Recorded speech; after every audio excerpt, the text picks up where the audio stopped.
Se você recebeu o diagnóstico de câncer de endométrio, calma. Primeira coisa é você procurar alguém com que você possa confiar, contar e ter apoio nesse momento desse diagnóstico difícil. A segunda coisa é você procurar profissionais que estejam habilitados, que conheçam esse tipo de doença, para que você tenha o melhor tipo de tratamento. O câncer de endométrio tem uma grande vantagem em relação aos outros tipos de câncer ginecológico. Ele dá sinais muito precocemente. O principal sinal é o sangramento. Normalmente ele acontece após a menopausa. Então, se você parou de menstruar e de repente começa a ter um sangramento, eventualmente isso pode ser um câncer de endométrio. Na maioria das vezes não é, mas principalmente se ele for persistente, você deve ficar atenta e procurar um ginecologista para que possa ser feita uma avaliação disso. Assim que você tem esse diagnóstico, já foi confirmado, procure então o médico e para começar a programação do seu tratamento. Em primeiro lugar, a gente precisa saber uma série de informações a respeito de qual tipo de tumor você tem. O que eu sempre digo, saber o nome e o sobrenome do tumor. Isso é muito importante porque impacta no tipo de tratamento que você vai receber, cirúrgico, e também nos outros tratamentos após a cirurgia, como a quimio e radioterapia. Isso nos ajuda muito a fazer essa programação.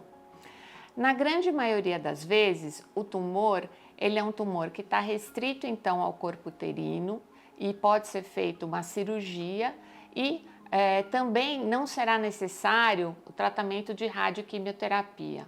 Em torno de 30% das pacientes só que vão precisar de outros tratamentos além da cirurgia. Então, quando você chega ao médico com esse diagnóstico, com o resultado dessa biópsia, o médico vai fazer uma série de perguntas para você, principalmente sobre os seus antecedentes médicos, se você tem alguma doença, se você toma algum remédio e também os antecedentes familiares. Em relação ao câncer de endométrio, existe uma síndrome genética chamada síndrome de Lynch, que está associada a alguns outros tipos de tumores, como câncer de cólon. Então é importante você trazer essas informações para o seu médico para que seja analisada também essa possibilidade de você ter essa síndrome genética. Para você, isso é importante porque alguns tratamentos são específicos para pessoas que têm essas mutações da síndrome de Lynch. Então, recebendo esse diagnóstico, confirmando que você, sabendo o nome e sobrenome desse tumor, o segundo passo é a gente fazer uma avaliação por exame físico, tá? E também solicitar alguns outros exames. Então, quais exames vão ser solicitados? Principalmente exames de imagem, tá? Então, o principal exame para ver o útero e ver se o tumor ele está restrito ali nesse órgão, ou se ele já andou para outros órgãos, acometeu algumas outras estruturas, é a ressonância magnética de pelve. Então, a ressonância às vezes é um exame um pouco chato, algumas pacientes não gostam muito porque você fica deitado durante 30 a 40 minutos numa máquina que faz bastante barulho, né? Até nos laboratórios eles fornecem um fone de ouvido para você não ter tanto desconforto com esse barulho, mas a dica que eu dou para você para ir fazer uma ressonância magnética tranquila é fazer uma respiração profunda e lenta e se concentrar em você, fechar os olhos, não manter os olhos abertos, porque às vezes você precisa ficar numa espécie de arco e algumas pessoas têm uma certa claustrofobia em relação a isso. Mas este exame é fundamental na programação cirúrgica do seu tratamento, tá? Então é muito importante que você consiga fazer esse exame. Outros exames que precisam ser feitos são a tomografia, para a gente avaliar a parte superior do abdômen e também do tórax, né? Porque esse tipo de tumor, ele pode enviar metástases, que são pedacinhos de tumor, para regiões do abdômen superior, como o fígado, por exemplo, e também para o tórax, para o pulmão. Então a gente precisa saber, antes de você ser operada, se o tumor já andou, já foi alguma partícula, algum pedacinho desse tumor já andou para esses outros órgãos. Esses são os principais.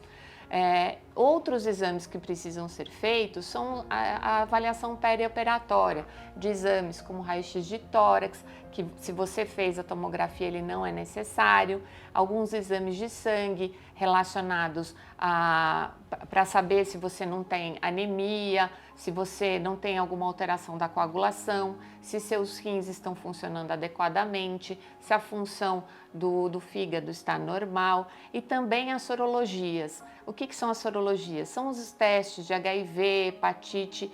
Toda vez que a gente vai operar, é uma ótima oportunidade de você saber o seu estado sorológico. O CFM, que é o Conselho Federal de Medicina, até recomenda que toda vez que você tem a oportunidade de fazer esses testes sorológicos, eles sejam feitos. E você vai colher alguns exames, então isso é muito importante, tanto para o seu conhecimento como para a proteção da equipe cirúrgica. Outro exame que eventualmente pode ser solicitado é um exame que se chama CA-125, que é um marcador tumoral. Ele não vai fazer diagnóstico do seu tumor, não vai falar se você tem mais chance de se curar ou não, mas ele é um exame que a gente usa para, inclusive depois do seu tratamento, avaliar eventualmente se o tumor volta ao longo do seu segmento ou resposta mesmo ao tratamento, se por acaso você precisar fazer uma quimioterapia, uma radioterapia, tá? Então, outro exame pré-operatório que também normalmente é feito é um eletro. Esses exames a gente solicita normalmente em pacientes acima de 40 anos. O câncer de endométrio, na grande maioria das vezes, vai atingir as mulheres acima de 50 anos. Uma parcela muito pequena, a gente vai ter esse tipo de câncer em pacientes abaixo de 50 anos. E isso também é importante saber, porque chama mais atenção também para síndromes genéticas. Então, isso é bastante importante o médico fazer esse tipo de avaliação.